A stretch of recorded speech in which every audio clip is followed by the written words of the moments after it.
है अपने पति से मांगो, हमसे नहीं। बहू, भगवान ने तुम्हें इतना कुछ दिया है तो दिखावा करने के लिए नहीं दिया है। तो कम से कम अपनी ननद के सामने दिखावा मत किया करो।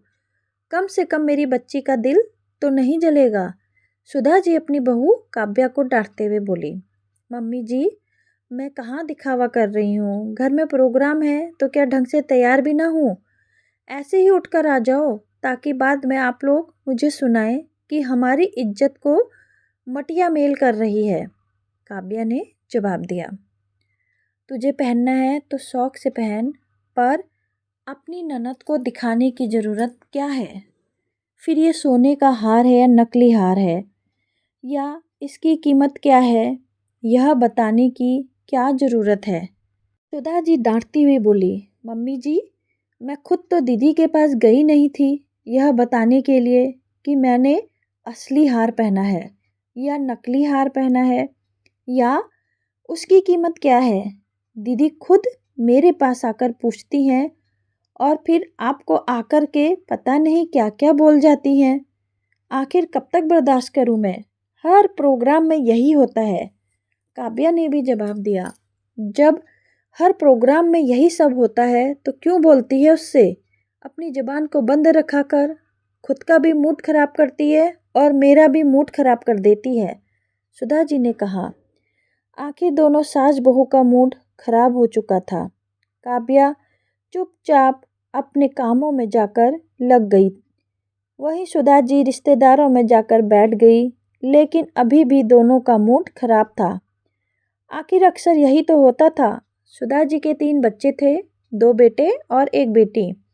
बड़े बेटे मनीष की शादी काव्या के साथ और बड़ी बेटी मानसी की शादी राजेश के साथ हो चुकी थी, जबकि छोटा बेटा समीर अभी कुंवारा था। राजेश की इनकम ठीक थी, पर बचत के नाम पर ज़्यादा कुछ नहीं था। दोनों पति पत्नी एक जैसे थे।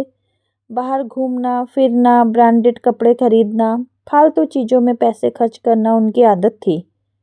तो भला इतनी बचत कहाँ से हो कि कुछ इन्वेस्टमेंट ही कर सकें। हालात ये थे कि घर का अधिकतम खर्च भी ससुर जी ही उठाते थे, इसलिए दोनों बिल्कुल बेफिक्र थे। सास ससुर भी उनकी आदत से परेशान थे। समझा समझा कर अपने आप ही चुप हो गए, क्योंकि दोनों ही लड़ने को तैयार हो जाते थे। पर इकलौते बेटे बहू थे, इसलिए वो लोग अलग भी नहीं करते थे। हाँ, पर इतना ज़रूर था कि उनकी आदत देखकर सास ने गहने अपने पास ही रख लिए थे। सिर्फ जो मानसी के मायके वालों ने गहने चढ़ाए थे, वही गहने उनके पास थे। घर मनीष और काव्या दोनों वर्किंग थे। काव्या बेटा छोटा होने के कारण एक स्कूल में पार्ट टाइम टीचर थी। ज़्यादा नहीं, महीने के 15,000 कमा लेती थी। दोनों ही शुरू से सोच समझ कर चलते थे। अभी कुछ महीने से देवर कमाने लगा, तब उसने खुद ही कह दिया कि भाभी की इनकम को घर में खर्च मत करो, हम दोनों भाई मिलकर खर्चा कर लेंगे। मानसी की आदत थी कि वे अक्सर कमियों का रोना रोती रहती थी। उसकी हमेशा यह रोना चलता रहता था कि मेरे ससुराल वालों ने मुझे गहने नहीं दिए, बल्कि चढ़ाए हुए गहने भी अपने पास ही रख लिए। इसलिए जब भी किसी फंक्शन पर काव्या गहने पहनती तो मानसी चिढ़ जाती और हमेशा टोकती। भाभी, ये तो आपके ससुराल के गहने हैं ना, आपका अच्छा है जो आपको इतना अच्छा ससुराल मिला है कि आपके सारे गहने आपके पास ही हैं। मेरी ऐसी किस्मत कहाँ। और इसके बाद सुधा जी के पास आकर अपना ही रोना रोने लग जाती। मम्मी, भाभी जानबूझकर पर गहने पहनकर मुझे चिढ़ाती है। उन्हें पता नहीं क्या कि मैं बिना गहनों के घूम रही हूँ और वो गहने पहनकर घूमती रहती हैं। जिसे सुनकर सुधा जी का दिमाग खराब हो जाता और फिर वह काव्या को ही 2 बातें सुना देती। क्यों उसके सामने गहने पहनती है, तुझे पता है ना कि सब उसका दिल दुखता है। अब आज की ही बात ले लो, देवर समीर की सगाई का प्रोग्राम था। काव्या ने अपनी बचत के पैसों से एक सोने के पेंडेंट कान के लेस खरीदा था, तो आज फंक्शन में उसी को पहन लिया। मानसी को नज़र नेकलेस पे पड़ी तो नेकलेस को देखकर उसने काव्या से पूछा, अरे भाभी, नया हार सोने का है क्या। उसकी बात सुनकर पहले तो काव्या का मन ही मन किया कि जवाब ना दे, पर जब उसने दोबारा पूछा तो काव्या ने कहा, हाँ दीदी, नया खरीदा है। कितने का लिया आपने ये नेकलेस? मन ही मन कुड़ते हुए मानसी ने पूछा। ज़्यादा महंगा नहीं है दीदी, क्योंकि सिर्फ पेंडेंट ही सोने का है, बाकी तो मोती लगे हुए हैं और पेंडेंट भी पतला सा है, तो ज़्यादा नहीं, 50,000 का ही पड़ा है। यह सुनकर तो जैसे मानसी की छाती पर सांप लौट गए। वहाँ से वह सीधे उठकर सुधा जी के पास गई और उन्हें उनके कमरे में बुला लाई। क्या बात है मानसी, मुझे कमरे में क्यों बुला लाई?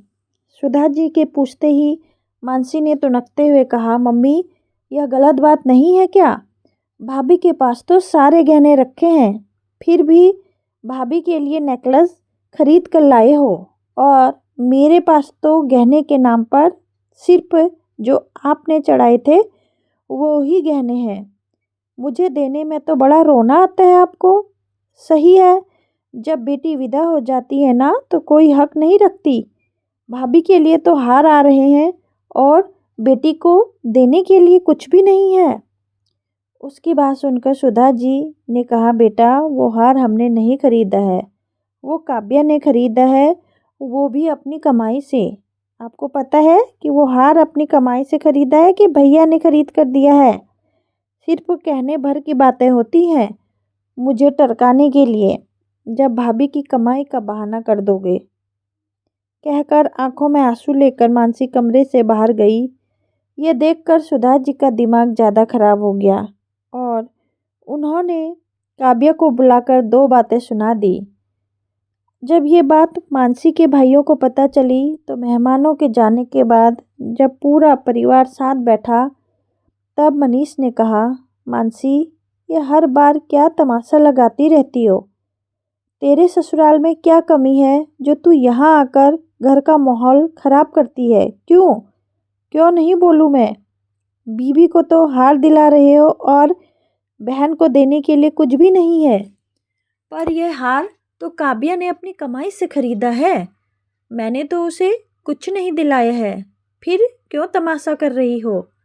अच्छा लगता है क्या बहन बेटी इस तरह से घर पर आकर तमाशा करें, अपने ही मायके की शांति भंग करें? मनीष ने समझाना चाहा। अच्छा, मेरे बोलने से शांति भंग हो जाती है तो मत बुलाया करो ना मुझे। क्यों मेरे सामने ये गहने पहन पहन कर दिखावा करते हो? जानबूझकर मेरा दिल जला रहे हो। तुम लोगों से तो इतना भी नहीं हुआ कि मेरे सास ससुर से बात करके मुझे मेरे गहने को दिलवा दो, और लोग तो अपनी बेटियों के लिए उसके ससुराल वालों से लड़ पड़ते हैं। अच्छा, वैसे तेरे कर्म ऐसे हैं क्या कि हम तेरे लिए वहाँ लड़ने जाएं? समीर बीच में ही बोला।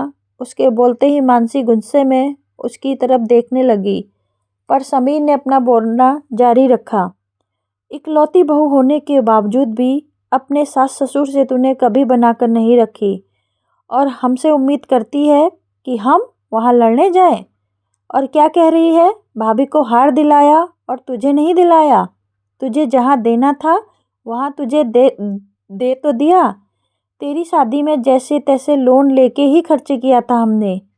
अब क्या उम्मीद करती है? जिंदगी भर हम भी खर्च करते रहेंगे क्या?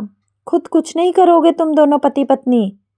तुझे हार चाहिए तो तेरे पति से बोल, हम लोगों से क्या उम्मीद करती है? समीर के मुंह से खरी खरी सुनकर मानसी ज़्यादा चिढ़ गई और गुस्से में मुंह फुलाकर अपने ससुराल रवाना हो गई। लेकिन इस बार उसे मनाने को किसी ने भी कोशिश नहीं की। समीर की शादी में भी मुंह फुलाकर ही आई, लेकिन इस मुंह फुलाने से कुछ भी बदलाव नहीं हुआ, क्योंकि छोटा भाई भी तो उसी का भाई था जो भी पूरा मुंह फटा था, खरी खरी कहने वाला।